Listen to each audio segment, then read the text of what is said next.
नमस्कार। आगामी लोकसभा चुनाव पर आधारित हमारा विशेष कार्यक्रम आम चुनाव 2024 राज्य नीति में आप सभी का बहुत बहुत स्वागत है। मैं हूं लालचंद्र सिंह। राजनीति यानी कि राज्यों की चुनावी राजनीति यानी कि अलग अलग राज्यों में क्या है इस बार के आम चुनाव के समीकरण। इस विशेष कार्यक्रम में हम बात करते हैं हर रोज किसी एक राज्य में चुनावी हलचल और स्थिति की। तो आज के अंक में बारी है पंजाब की। पंजाब ऐसा राज्य जो किसान आंदोलन की वजह से इस समय चर्चाओं का केंद्र बना हुआ है। तो आइए शुरुआत करते हैं जानकारी और विश्लेषण से भरपूर कार्यक्रम राज्य नीति की।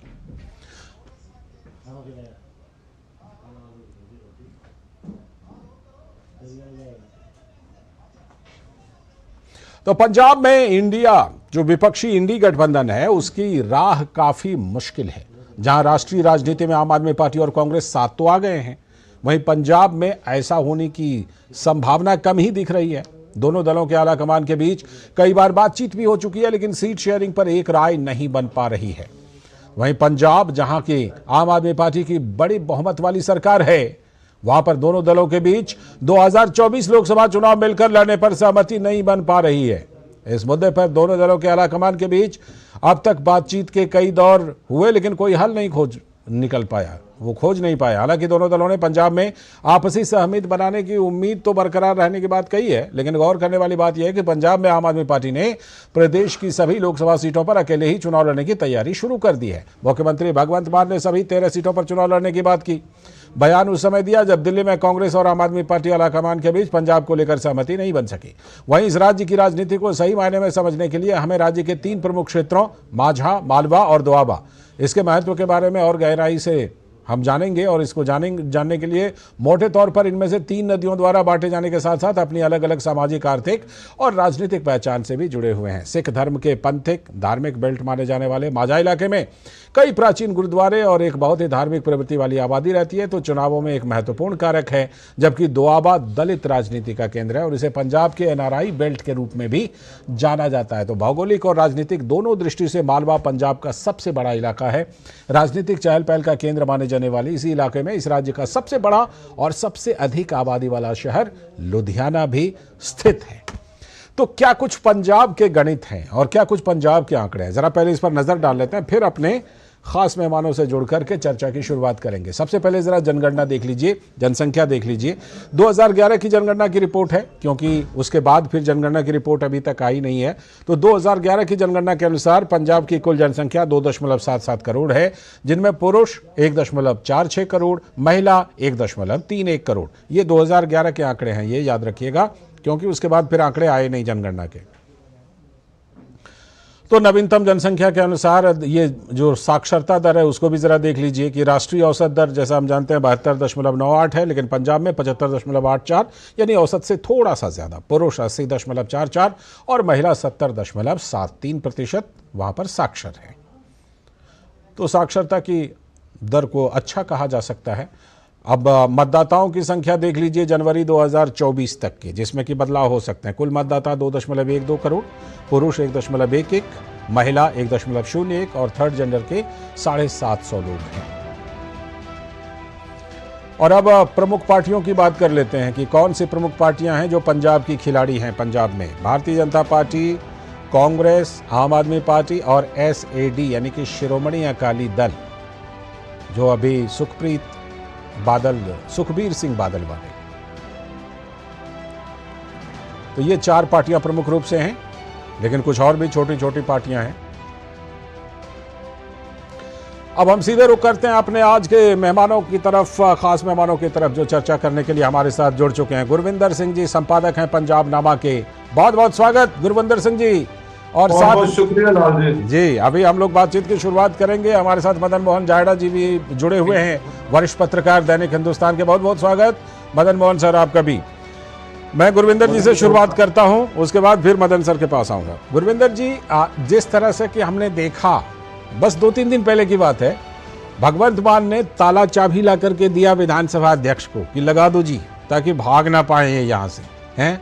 और बड़े ही करारे हमले किए, बोले औकात है सोनिया जी के साथ और राहुल जी के साथ बैठने की तुम लोगों की। बाजवा जी ने भी बड़ा उसका कड़ा जवाब दिया। तो ये जब वहां चल रहा है गुरविंदर जी, तो इससे तो ये लगता है कि भाई आम आदमी पार्टी और कांग्रेस के बीच जो अब अभी हम रिपोर्ट में कह रहे थे कि फॉर्मूला तलाशने की कोशिश चल रही है, लेकिन ऐसी चीजों से तो और दूर जाते जाएंगे ये लोग। लाल जी, सबसे बड़ी बात जो अभी पंजाब में सब पार्टियों के लिए मुश्किल है वो ये है कि पंजाब का अभी तक कोई नैरेटिव कोई बना नहीं सका।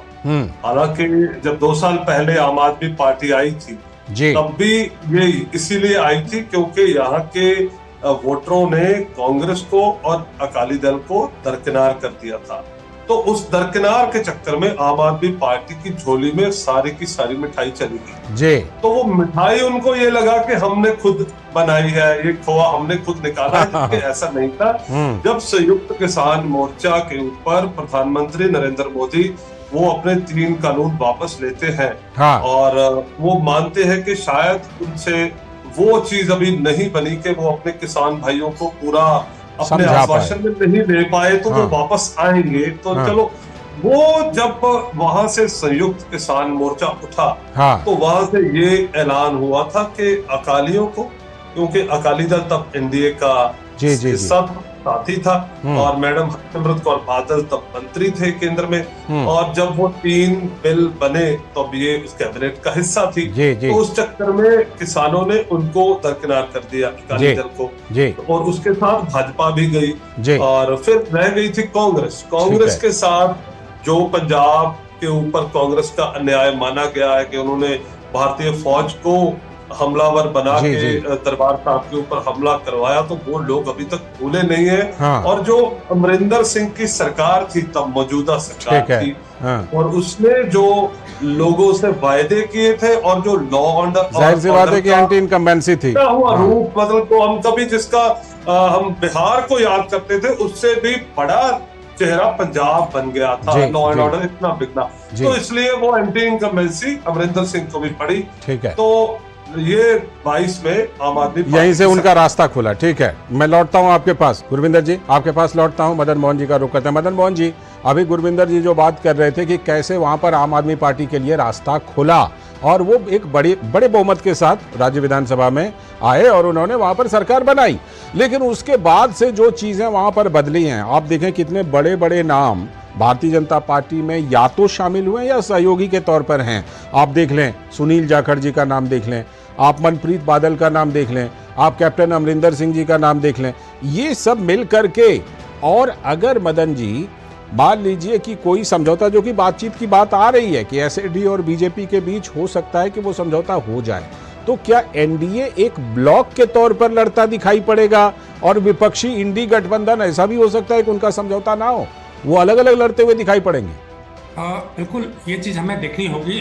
मुझे ये लगता है कि अभी जो चारों पार्टियां हैं उनको ये महसूस होता है कि हमें अकेले चुनाव मैदान में उतरने से बहुत ज़्यादा कोई फायदा होने वाला नहीं है, इसलिए हर पार्टी ये चाहती है कि उसका गठबंधन हो जाए। और मुझे लगता है कि पर्दे के पीछे इसमें बात भी चल रही है, अकाली दल और बीजेपी में बात चल रही है, आम आदमी पार्टी और कांग्रेस में बात चल रही है, कुछ टकराव हैं, कुछ अंतर्विरोध हैं दोनों समूहों में। लेकिन मुझे लगता है कि जब तक चुनाव की घोषणा होगी या जब चुनाव का कार्यक्रम आगे बढ़ रहा होगा तो इन दलों में गठबंधन हो सकता है। अगर दोनों, अब हमें ये देखना होगा क्या अकाली दल और बीजेपी का गठबंधन सिर्फ होता है या फिर आम आदमी पार्टी या कांग्रेस का भी गठबंधन होता है। अगर दोनों तरफ से गठबंधन होता है तो एक मुकाबला बहुत रोचक होगा। लेकिन अगर आम आदमी पार्टी और कांग्रेस में गठबंधन नहीं होता है और बीजेपी और अकाली दल में गठबंधन होता है, तो मुझे लगता है कि एनडीए वहां पर एक मजबूत स्थिति में होगा, क्योंकि 2 छोटी पार्टियां उसके साथ ऑलरेडी पहले से ही गठबंधन में है। एनडीए की ताकत वहां 40 से 45% वोट हासिल करने की हो सकती है। अगर दूसरी तरफ कांग्रेस और आम आदमी पार्टी का गठबंधन होगा, निश्चित रूप से तब मुकाबला बहुत रोचक होगा। लेकिन अगर ये गठबंधन नहीं होता है तब 3 ग्रुप बनते हैं, एनडीए, आम आदमी पार्टी, कांग्रेस अलग अलग लड़ते हैं, तो मुझे लगता है कि इसमें एनडीए को फायदा होगा, उसमें कहीं ना कहीं एनडीए को एडवांटेज होगा। और आगे चल करके हम इस पर और पड़ताल करेंगे कि क्या कुछ वहां पर सीन बन सकते हैं गठबंधन के। लेकिन उससे पहले जरा आंकड़े देख लेते हैं कि लोकसभा चुनाव को लेकर के क्या वहां पर आंकड़े हैं। पंजाब में अगर लोकसभा सीटों की बात करें तो 13 लोकसभा सीटें आती हैं, जिनमें से 9 सीटें जो हैं वो सामान्य वर्ग की हैं और 4 सीटें अनुसूचित जाति यानी कि एससी के लिए वहां पर सुरक्षित हैं। तो कुल सीटें 13 हैं। कुल सीटें 13 हैं, जिसमें कि सामान्य जो है वो 9 हैं और आरक्षित जो है एससी के लिए वो 4 सीटें हैं। ये आप अपने टेलीविजन स्क्रीन पर देख सकते हैं।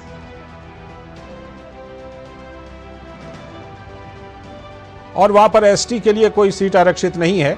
अब जरा देखते हैं 2019 के चुनावी नतीजे। 2019 के चुनावी नतीजे में देखिए, भारतीय जनता पार्टी एनडीए की तरफ 2 सीटें, कांग्रेस 8, शिरोमणि अकाली दल 2 सीटें और आम आदमी पार्टी की 1 सीटें थीं।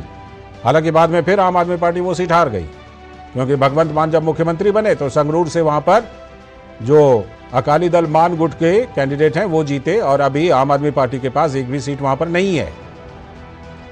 वोट शेयर देख लीजिए, कांग्रेस का 40.58, शिरोमणि अकाली दल 27.76, बीजेपी 9.74 और आम आदमी पार्टी 7.46। ये पिछली बार की बात है, 2019 के जो चुनावी नतीजे रहे उसमें। अब पंजाब के क्षेत्र देख लीजिए, हमने पहले भी बताया था, दोआब, मालवा और माझा। तो इसमें मालवा सबसे महत्वपूर्ण, क्योंकि 7 सीटें हैं, दोआब और माझा में 3-3। इस तरह से 13 सीटों का बंटवारा है। इसमें क्षेत्रवार जरा देख लें तो दोआब में बीजेपी ने 1 सीट निकाल ली थी और माझा में 1 सीट, और आम आदमी पार्टी की सीट मालवा में निकली थी। बाकी कांग्रेस जो है उसने दोआब में 2, मालवा में 4, माझा में 2, और शिरोमणि अकाली दल जो है उनका सिर्फ मालवा में उन्होंने 2 सीटें निकाली थी। अब लौटते हैं अपने मेहमानों के पास, और हमारे दोनों मेहमान हमारे साथ मौजूद हैं, गुरविंदर सिंह जी और साथ में हमारे साथ मदन मोहन जयराज जी। गुरविंदर जी, जो चर्चा हम इस आंकड़े को दिखाने से पहले कर रहे थे, क्या कोई सीन ऐसा बनता हुआ नजर आ रहा है कि एक, जिसे कहते हैं 3 कोने की लड़ाई हो जाए? एक तरफ आम आदमी पार्टी और कांग्रेस में समझौता ना हो पाए, दूसरी तरफ एनडीए धीरे धीरे धीरे जिस तरह से कि इसमें बड़े बड़े नेता शामिल होते जा रहे हैं, पार्टियां शामिल होती जा रही हैं।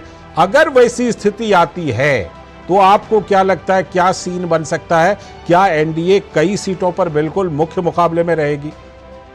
लाल जी, मैं आपको अभी कल की जो ताजा स्थिति है उसके बारे में बताता हूँ, तो आप समझ जा रहे हैं कि त्रिकोणीय कैसे बन रहा है जी। अकाली दल बटा हुआ था, जो केंद्रीय मंत्री रहे सुखदेव सिंह ढींढसा, हाँ। उन्होंने श्रोमणी अकाली दल बादल से अलग होकर श्रोमणी अकाली दल संयुक्त बना लिया था। वो कल अकाली दल बादल में शामिल हो गए अपने बेटे के साथ जी। वो कहते हैं कि उनको कोई आपत्ति नहीं है, सुखबीर सिंह बादल उस पार्टी के प्रधान रहेंगे, क्योंकि उनका बेटा जो है परमिंदर ढींढसा, हाँ। अब अगर वो लड़ाई नहीं लड़ते, हाँ। अगर वो पॉलिटिक्स में नहीं रहते तो उनका भविष्य बिल्कुल भी पूरा का पूरा धूमिल हो सकता है। तो इसलिए उनके लिए औपचारिक, और इसमें एक और बात है कि प्रधानमंत्री नरेंद्र मोदी जी ने सुखदेव सिंह ढींढसा जी के कंधे पे हाथ रख के कहा था कि ये प्रकाश सिंह बादल के वारिस हैं उनकी नजरों। तो अगर आज सुखदेव सिंह ढींढसा और सुखबीर बादल एक जगह पे इकट्ठे हो रहे हैं, तो निश्चित तौर पे इसमें भाजपा का पूरा श्रेय मिलेगा कि ये दोनों उनको इकट्ठा करने में भाजपा का पूरा हाथ है। क्योंकि उसके बाद ये सूत्रों के माने तो बड़ी खबर ये है कि आने वाले दिनों में, हो सकता है कल परसों में, नड्डा जी के साथ जो अकाली दल अभी तो 1 हो गया, उसके 6 लोगों की मीटिंग है, और उसमें एक हमारे प्रवासी भारतीय हैं सरदार दर्शन सिंह धालीवाल जो पंजाब के मंत्री हैं, सुरजीत सिंह रखड़ा उनके बड़े भाई, उनको अपने भारत सरकार ने 2023 में इंदौर में प्रवासी सम्मान के साथ सम्मानित भी किया था। तो उन और जो नरेंद्र मोदी जी की साथ अमेरिका में बनी है, उसमें जो सिख समुदाय का बहुत बड़ा हाथ रहा है, उसमें वो सबसे अग्रणीय उसमें आते हैं रखड़ा जी, धालीवाल साहब। तो वो अभी अकाली दल का और भाजपा का इस समझौता बना लो या एक पिछड़े हुए परिवार को दोबारा इकट्ठा करने में, तो दर्शन सिंह धालीवाल पूरा जोर लगा रहे हैं, क्योंकि अभी पिछले 10 रोज पहले प्रधानमंत्री से अपने भाइयों के साथ मिलके भी गए थे। तो अब लगभग तय है कि भाजपा और अकाली दल एक हो रहे हैं और एनडीए का एक ब्लॉक बन रहा है। आम आदमी पार्टी और कांग्रेस अभी एक दूसरे के विपरीत खड़े हैं, लेकिन उसका एक बड़ा कारण है, मैं अपनी बात खत्म करने से पहले बता दूं कि दोनों ही जो हमारे आम आदमी पार्टी का इकाई जो है पंजाब की और जो कांग्रेस की इकाई है, उन दोनों को ये लगता है कि अगर हम दोनों इकट्ठे हो जाते हैं तो उनके जो वोटर है या जो उनका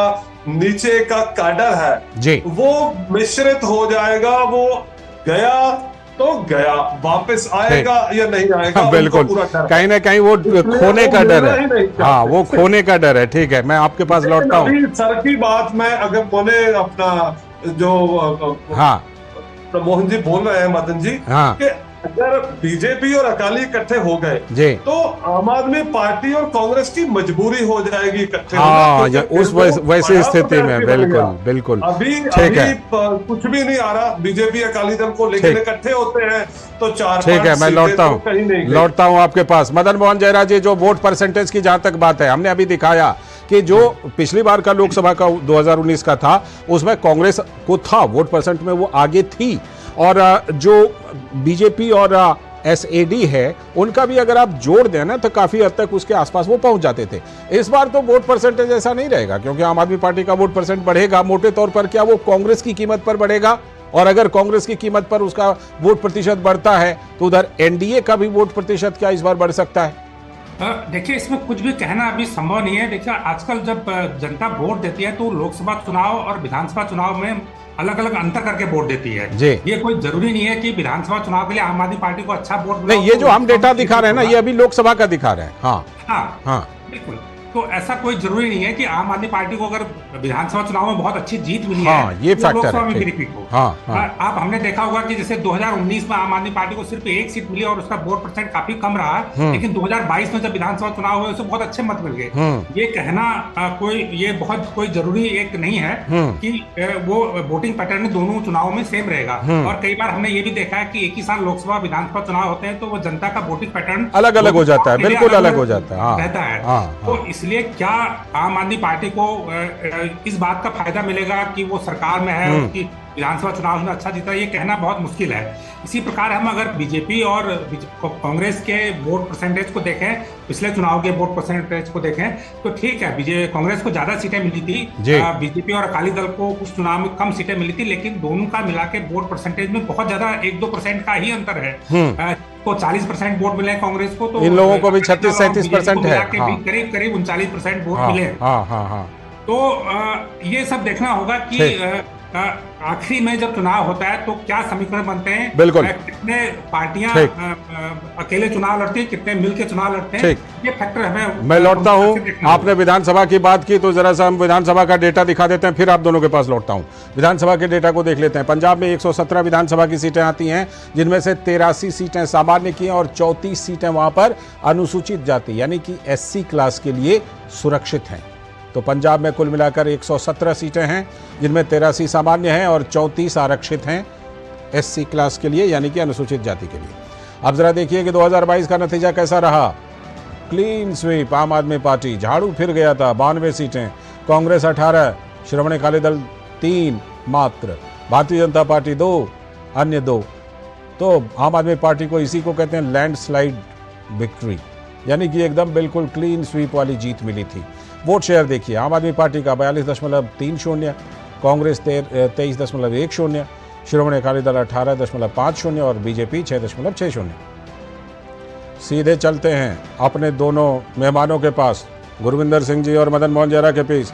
गुरविंदर सिंह जी, अभी जैसे कि हमने ये आंकड़ा दिखाया, देखिए बहुत बड़ा आंकड़ा नहीं है वोट परसेंट का आम आदमी पार्टी का विधानसभा में भी, लेकिन हाँ ऐसा है कि वोट का बंटवारा हुआ, एक बड़ा फायदा मिला। लेकिन इस बार जो मुद्दे की बात करें तो पंजाब से जिस तरह से कुछ किसान संगठनों ने अपना प्रदर्शन शुरू किया है, मुद्दे को गर्म किया है, कहा जा रहा है कि इसके पीछे राजनीतिक दल हैं, मोटे तौर पर आम आदमी पार्टी का नाम भी लिया जा रहा है। ये बताइए कि क्या इसका आपको वहां पर जमीन पर असर नजर आ रहा है क्या?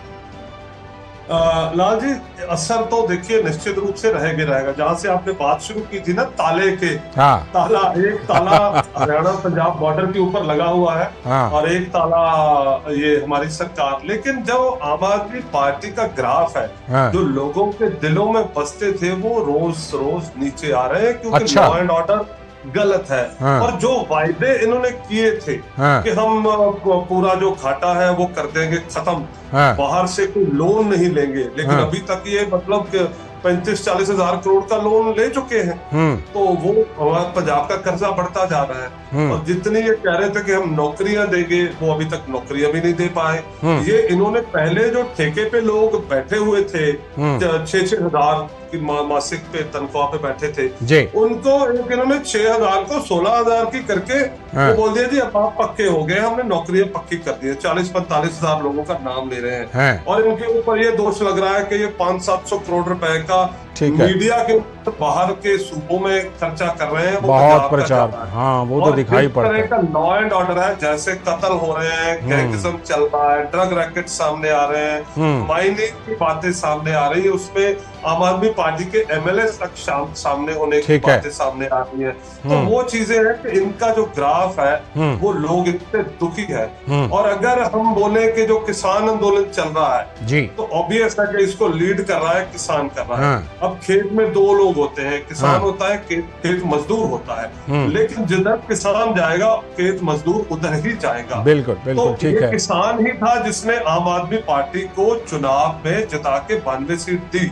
लेकिन अगर पंजाब से किसान आम आदमी पार्टी के दूर हुआ, और मैं जो अभी बरगाड़ी कोटकपुरा वो जो सिख डेरा सिरसा के साथ कॉन्फेडरेशन है, जी, उसको डेरा सिरसा को बचाने की सरकार द्वारा बातें भी सामने आ रही है, जिसमें पहले बादल और कैप्टन अमरिंदर के ऊपर भी आरोप लगते रहे। तो वो चीजों जहां पे पहले कैप्टन अमरिंदर थे या सुखबीर बादल थे, आज सेम सिचुएशन में भगवंत मान आ चुके हैं। बिल्कुल, आप ये कह रहे हैं कि लगातार ये ग्राफ जो है के साथ नहीं मिलते।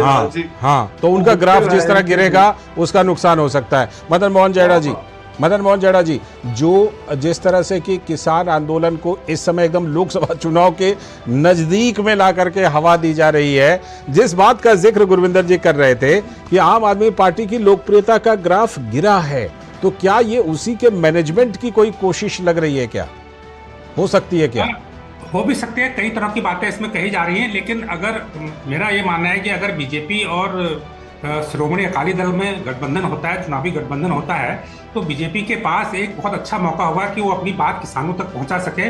और जो किसानों के हित में पिछले 10 सालों में काम हुए, चाहे उनकी एमएसपी बढ़ाने का हो, चाहे किसानों की आय बढ़ाने का हो, किसान सम्मान निधि का हो, तो अकाली दल और बीजेपी मिलकर उस बात को किसानों तक पहुंचा सकते हैं। और जो अगर कोई नाराजगी है तो काफी हद तक उसको कम करने का एक अवसर उनको मिल सकता है। बिल्कुल, अब वो अवसर मिल सकता है। गुरविंदर जी और मदन मोहन जैड़ा जी, कुछ बातें रह गई जो कि हम लोग आगे करते रहेंगे चर्चा। फिलहाल इस प्रोग्राम में इतना ही। आज हमने पंजाब की पड़ताल की राज्य नीति में, तो हम हर रोज जो है, बहुत बहुत शुक्रिया आप दोनों का, मदन मोहन जैड़ा जी और गुरविंदर जी। तो हर रोज हम एक राज्य की पड़ताल करते हैं। आज पंजाब की पड़ताल कर ली, कल फिर किसी और राज्य की पड़ताल करेंगे। फिलहाल इस पेशकश में इतना ही। पूरी टीम को दीजिए अनुमति। नमस्कार।